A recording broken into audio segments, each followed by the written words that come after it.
Goeiedag, my naam is Zoe van Biljon. Ek is in graad 7 in Volheid Primêre Skool, Afrikaanse moedertaal. Kits, gerief of gevaar? Het jy al ooit gewonder hoe vinnig ons lewens geword het? Van kitskos tot kitskennis. Ons wêreld beweeg teen 'n ongelooflike tempo. In ons moderne wêreld is alles onmiddellik beskikbaar. Maar wat beteken dit vir ons lewens en ons toekoms? Geagte voorsitter, dames en here. Vandag wil ek met u praat oor die tema kits. Maar wat beteken kits? Wel, kits verwys na iets wat vinnig en onmiddellik beskikbaar is of gebeur.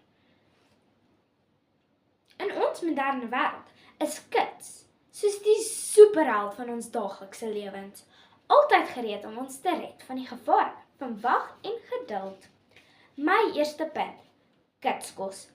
Kitskos bied gerief en tydbesparing aan.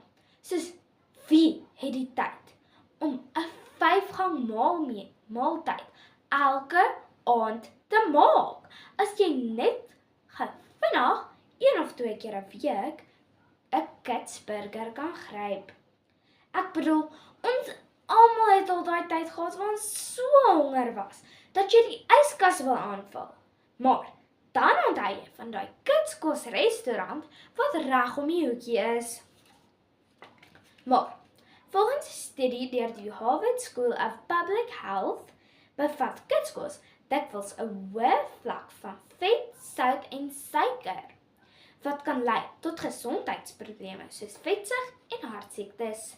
Volgens 'n artikel How Fast Food Affects Your Children's Health deur Dr. Lily Thomas op www.news.medical.net/health op 23 Augustus 2018 sê sy dat gereelde inname van kitskos kan lei tot vetsug, emosionele probleme en kroniese siektes.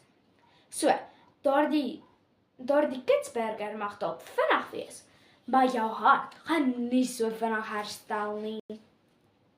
Sy gaan verder deur te noem dat 'n oormaat van kitskos selfs kan lei tot swakker akademiese prestasie.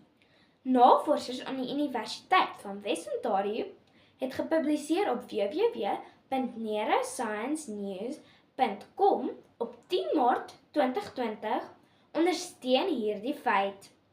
Oormatige gebruik van die kalorieë-digte voedsel kan lei tot veranderinge in die deel van jou brein wat verantwoordelik is vir verskeie hoër orde kognitiewe funksies.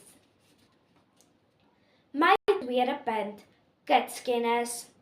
Dankie aan die internet kan ons enige inligting binne sekondes opspoor.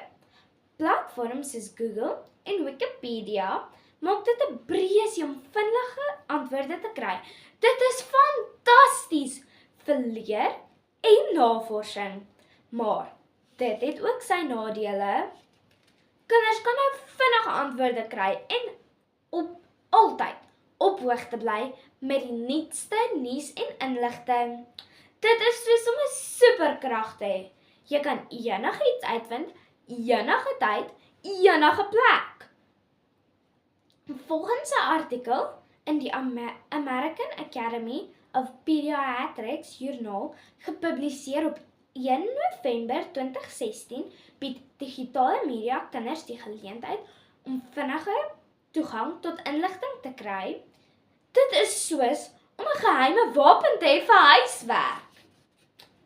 Soos enige ander ding in die lewe, het kitskennis ook nadele.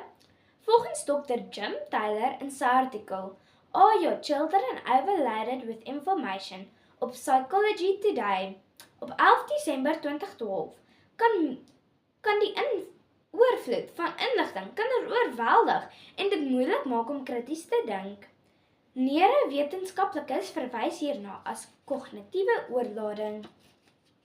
My derde punt, kitskommunikasie. Met die koms van die internet het die wêreld vir mense oopgegaan.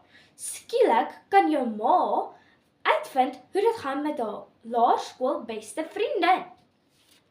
Op sosiale media platforms kan mense vriende word sonder dat jy ooit eers in regte lewe weet wie mekaar is. Of jy kinders kan tot aanlyn speel op dieselfde tyd. Volgens Grant Dillard in sy toespraak, The Impact of Technology on Communication op TED Talk, gepubliseer in Oktober 2018, het hy genoem dat digitale kommunikasie mense gewoond maak aan onmiddellike bevrediging. Dames en here, ons lewe in 'n wêreld waar alles vinniger en makliker geword het, van kitskos tot kitskennis en kitskommunikasie. Ons het die superkragte van moderne era tot ons beskikking. Ons moet onthou dat terwyl kitsoplossings ons lewe geriefliker maak, dat dit ook 'n paar slaggate het. So, volgende keer as jy daai kitsburger oorweeg, dink in jou hart en kies eerder 'n wortel. Baie dankie.